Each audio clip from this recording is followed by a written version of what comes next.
Deep within the dense, suffocating foliage of the South American jungle, the sounds of nature were entirely eclipsed by a chorus of human despair.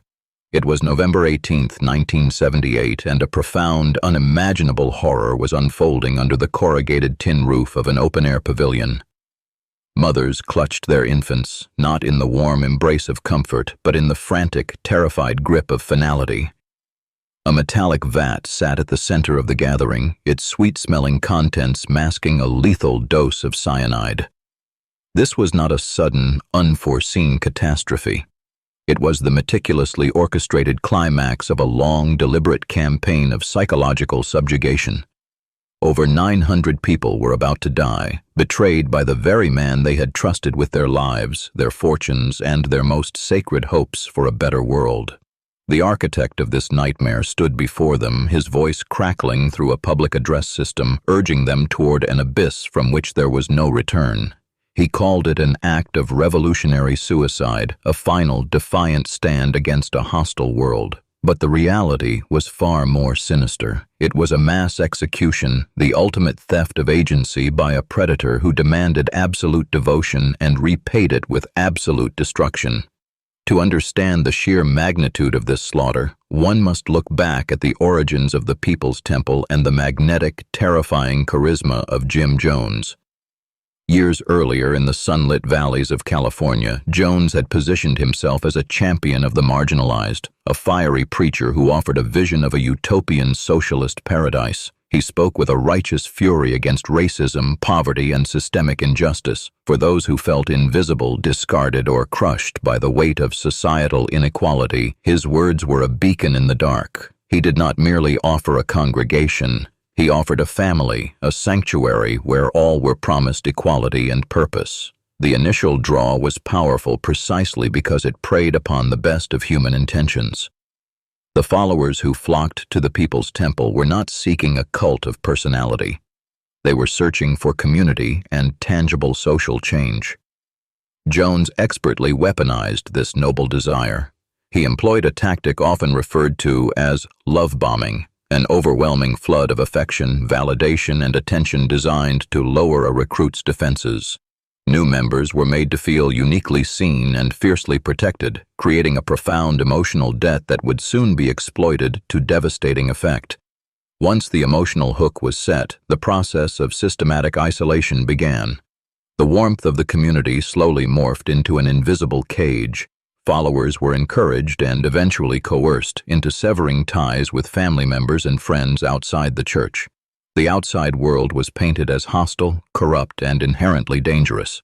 By cutting the tethers to their past lives, Jones ensured that his congregants had no support system to fall back on, no external voices to challenge the increasingly erratic narrative he spun from the pulpit. The financial exploitation was equally total.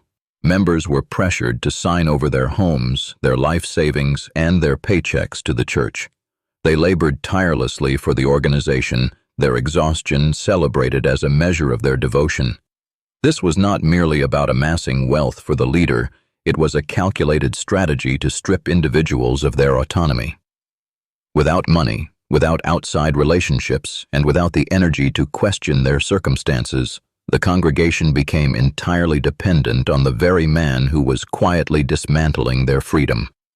As scrutiny from the press and law enforcement began to mount in the United States, the deception entered a new, far more dangerous phase. Jones announced an exodus to a promised land, a remote agricultural project in Guyana that would be free from the oppressive reach of the American government. He sold them a dream of a tropical utopia, a place where they could finally build the equitable society they had labored for. Hundreds packed their meager belongings, fueled by a desperate hope, unaware that they were marching directly into a high-security prison disguised as paradise. The reality of Jonestown was a grueling, sun-baked nightmare. Upon arrival, passports were confiscated, severing the final physical link to the outside world. The promised utopia was, in fact, a brutal labor camp carved out of the unforgiving jungle. Members worked in the fields from dawn until dusk on meager rations, their bodies breaking down under the punishing equatorial heat. Armed guards, known as the Red Brigade, patrolled the perimeter, ostensibly to protect the commune from external threats, but the rifles were pointed inward. The physical exhaustion was compounded by relentless psychological battery. Jones's voice was omnipresent, piped through loudspeakers across the compound at all hours of the day and night. He delivered rambling, paranoid monologues, reading distorted news reports designed to convince his captives that the United States had descended into fascist chaos. Sleep deprivation became a tool of control, breaking down cognitive resistance and leaving the followers highly susceptible to his warped version of reality. The exhaustion was so profound that simply surviving the day consumed all available mental energy. It was in this crucible of fear and fatigue that the darkest seeds were planted. Jones introduced the concept of the White Night, a terrifying drill in which the commune was awakened in the dead of night and told that an attack was imminent. During these manufactured crises, members were sometimes forced to drink liquid they were told was poison, a loyalty test designed to condition them for the unthinkable. They were rehearsing their own deaths, the line between simulation and reality blurring with each agonizing drill. The unthinkable was becoming normalized. While the darkness deepened in the South American jungle, a desperate quest for the truth was gathering momentum back in California. Relatives of those trapped in the commune formed a coalition, deeply alarmed by the letters they received, letters that read like forced confessions or disturbing propaganda. They shared stories of unreturned phone calls, stolen assets, and the chilling realization that their loved ones had vanished behind an impenetrable wall of silence. Their relentless advocacy finally caught the attention of someone with the power to pierce the veil. Congressman Leo Ryan of California was a man known for his hands-on approach to investigation. Moved by the anguish of his constituents, he decided that a congressional inquiry from afar was insufficient. He declared his intention to travel to Guyana to see the commune with his own eyes, accompanied by a delegation of journalists and concerned relatives. It was a bold, unprecedented move, a direct challenge to the absolute authority of a man who had spent years carefully constructing his empire of lies. When Ryan and his delegation arrived at the compound, they were greeted by a meticulously staged illusion. A festive dinner was thrown in their honor, complete with musical performances and testimonies of overwhelming happiness. The followers had been rehearsed, threatened into presenting a facade of joyful contentment. For a brief moment, the illusion seemed to hold. The vibrant music echoed through the pavilion, a desperate attempt to drown out the silent screams of hundreds of hostages. But the cracks in the facade were too deep to conceal for long. During the festivities, a reporter was slipped a small, crumpled piece of paper. The message scrawled upon it was a frantic plea for help, a desperate request to escape the compound. It was the first tangible proof that the utopian dream was a captive nightmare. The illusion shattered instantly, transforming the investigative visit into a high-stakes rescue mission.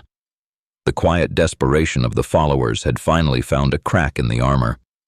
The following morning, the tension within the commune reached a boiling point.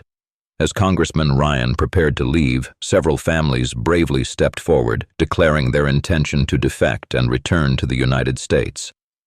The atmosphere grew thick with unspoken menace. For Jim Jones, the departure of even a single follower was an intolerable breach of his absolute control. His paranoia flared into a violent rage, the mask of the benevolent father slipping entirely to reveal the tyrant beneath. The delegation, now swelled with defectors, made a hasty retreat to the Port Kaituma airstrip, the muddy runway that served as their only lifeline to the outside world. As they boarded the small twin-engine aircraft, a tractor pulling a flatbed trailer rolled onto the tarmac. The men aboard the trailer were members of the Red Brigade, armed with rifles and fueled by the apocalyptic commands of their leader. The rescue mission had triggered the very violence they had hoped to expose.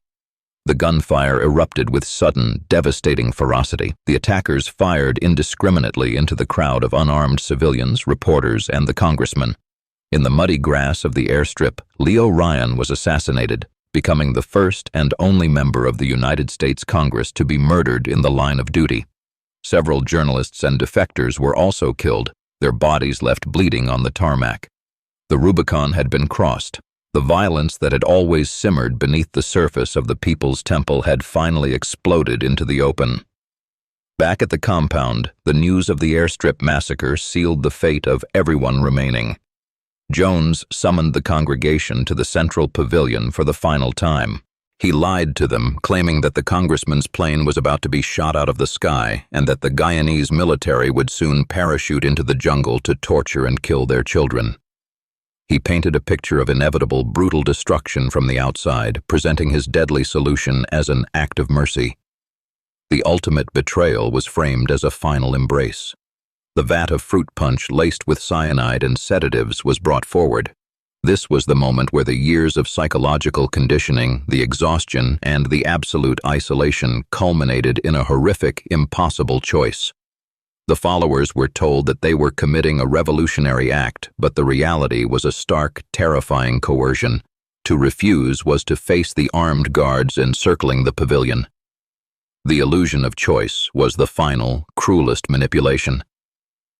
The most agonizing aspect of the massacre was the deliberate targeting of the most vulnerable.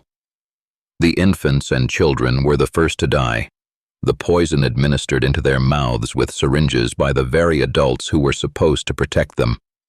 It was a profound violation of the deepest human instinct, the parental drive to preserve the lives of the young. As the cries of the dying children filled the air, the psychological resistance of the remaining adults crumbled. The betrayal was complete, tearing at the very fabric of human nature. While some followers willingly drank the poison, driven by a warped sense of loyalty or broken by despair, many others were forced. Autopsies would later reveal injection marks on the backs of those who resisted, confirming that this was not a collective act of will, but a mass murder orchestrated by a madman. The guards stood watch, ensuring that no one could flee into the dense jungle. The trap had closed, and the architect of their demise sat on his elevated chair, watching his empire perish rather than relinquish control. When the Guyanese military finally arrived at the commune days later, they were met with an apocalyptic silence. The vibrant green of the jungle canopy stood in stark contrast to the carpet of bodies surrounding the central pavilion. Over 900 men, women, and children lay dead, their arms often wrapped around one another in final, desperate acts of comfort. The sheer scale of the carnage was incomprehensible, a visual testament to the destructive power of unchecked authority and systematic deception. The images broadcast to the world shattered the collective consciousness. The Jonestown massacre forced a global reckoning with the concept of blind obedience and the dangerous allure of charismatic leadership. It was no longer possible to dismiss such groups as harmless fringe movements. The tragedy demonstrated, with brutal clarity, how quickly a message of love and equality could be twisted into a weapon of mass destruction. The world was forced to stare into the abyss of human vulnerability. At its core, the tragedy in Guyana was a profound betrayal of the fundamental human desire to belong. The victims were not foolish or inherently flawed. They were idealistic, seeking a remedy to the deep societal wounds of their time.